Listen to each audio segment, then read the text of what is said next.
Good evening and welcome to Talks with Brian. Talks with Brian, and a happy Sunday to you. Oh my goodness, how amazing has the weather been this weekend? It's been absolutely fabulous. I'm giving you a Hawaii, Bali, Barbados ensemble here. Trying to look good for y'all.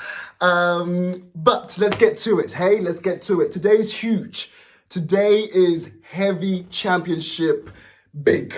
It's big because we are going to be talking about getting out of our own way. Yes. How do we get out of our own way? Why are we getting in our own way? Why are we stopping ourselves from achieving great things? Why are we blocking blessings? Why are we resisting to life? Why are we getting in our own way? Well, for me, first things first is because you don't see yourself. You don't see yourself. You don't approve of yourself. You don't validate yourself enough, or maybe not at all. And we're looking for people in the external world, in the physical world, to validate us, to see us for who we really are. That is a trap. That is going to lead to suffering. That is going to lead to major suffering and depression and anger and all those kinds of emotions. I promise you. I promise you. And I remember I did not attend my own graduation. I didn't attend my own graduation not that long ago because I didn't get the grade that I felt that I deserved. Can you believe the ego? Can you believe the ego?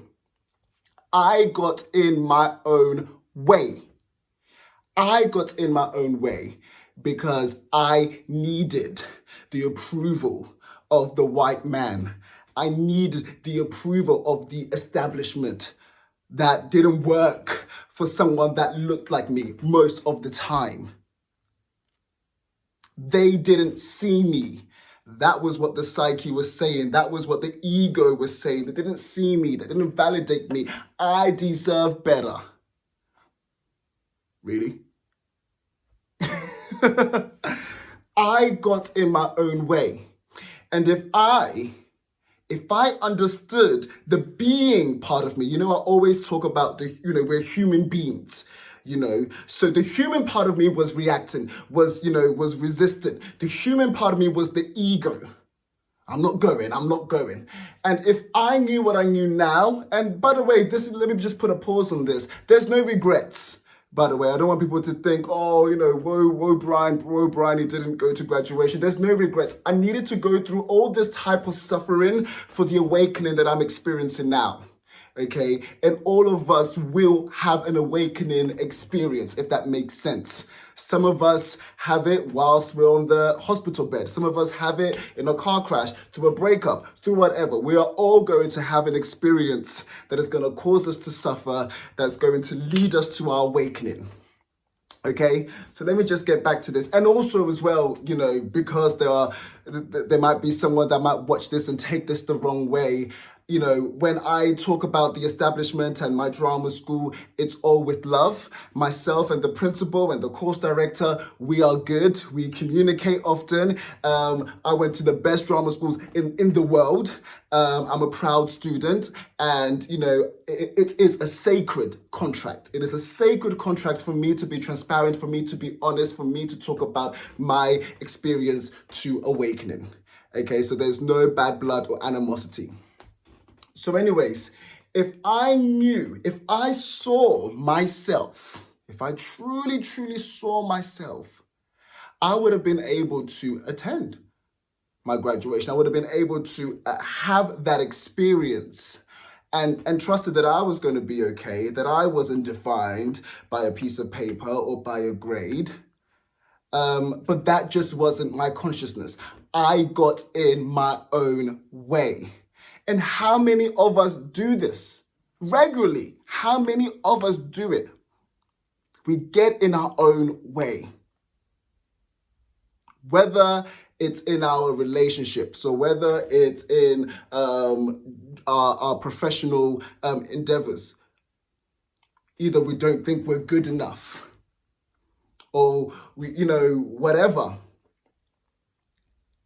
We are getting in our own way, and this needs to stop. And first things first, you have to be willing to see yourself. You have to be willing to rate yourself and validate yourself and not look from it or chase it from other people. It is important. It is so important. And also another way to stop ourselves from getting in the way of ourselves is to ask ourselves this question. Am I operating from a place of fear or from a place of love? Am I reacting with my ego?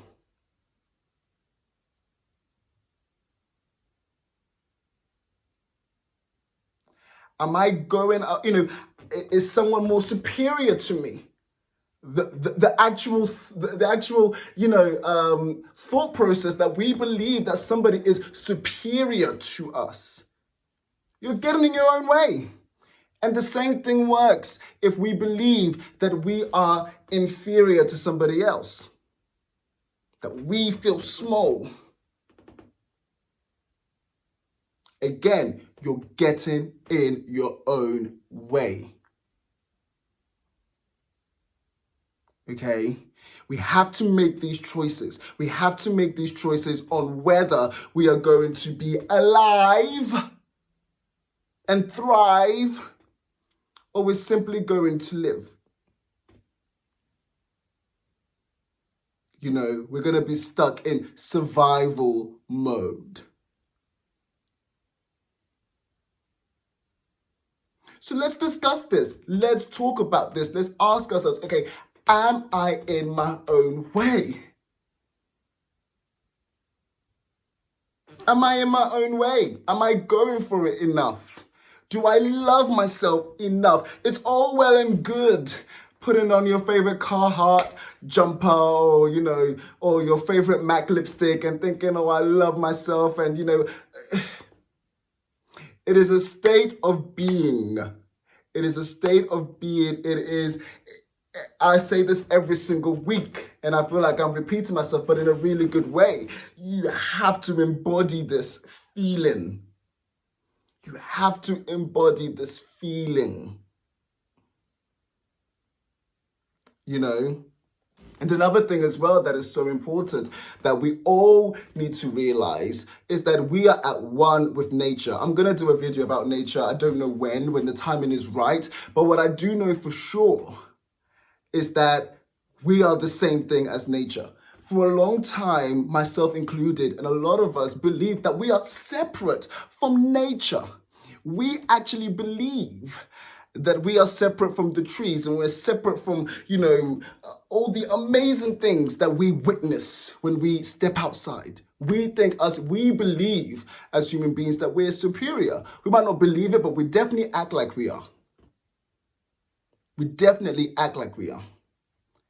And the minute we decide and we make a choice to get one with nature, the minute we understand we're all the same thing, because this is what Caroline Myss teaches us. She teaches us that, if nature can repair, and we are seeing things blossom into spring. If nature can do this, why are we not doing it? Why are we not repairing ourselves? Why are we not healing ourselves? Why are we still getting in our own way, chasing validation, chasing approval, criticizing others, struggling to empower somebody else because we think that we're going to miss out. If I empower you, if I encourage you, then I'm going to be lacking. You're blocking blessings. We're blocking blessings. Marianne Williamson says, and for those who have seen the movie Coach Carter, there's a part in the movie where one of the actors says, our biggest fear is that we are not inadequate. Our biggest fear is that we are powerful beyond measure. And I just think, wow, isn't that so true?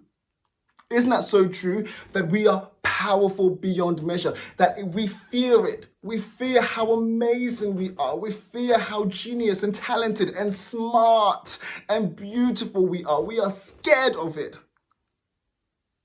Our biggest fear is that we are powerful beyond measure. That is a lot to take in. That is a lot to embody. That is a lot to feel and be. However, when that is no longer a fear, when we step into it, we are no longer going to get in our own way. We are going to be able to receive life. We are going to be able to receive love. We are going to be able to say, I love you, because your cup is going to be full. Your cup is going to be full. You are going to have enough love for yourself that you're able to give that to other people. You're able to empower that. You're able to share that. You're able to grow that. This is it. Let's stop getting in our own ways. Let's start understanding where we are operating, love or fear, the human side of us or the being part of us. Let's start identifying these things. Let's start healing from these things. Let's start talking about these things. Thank you so much for joining me tonight on Talks with Brian. I'll see you next week. God bless you. Bye.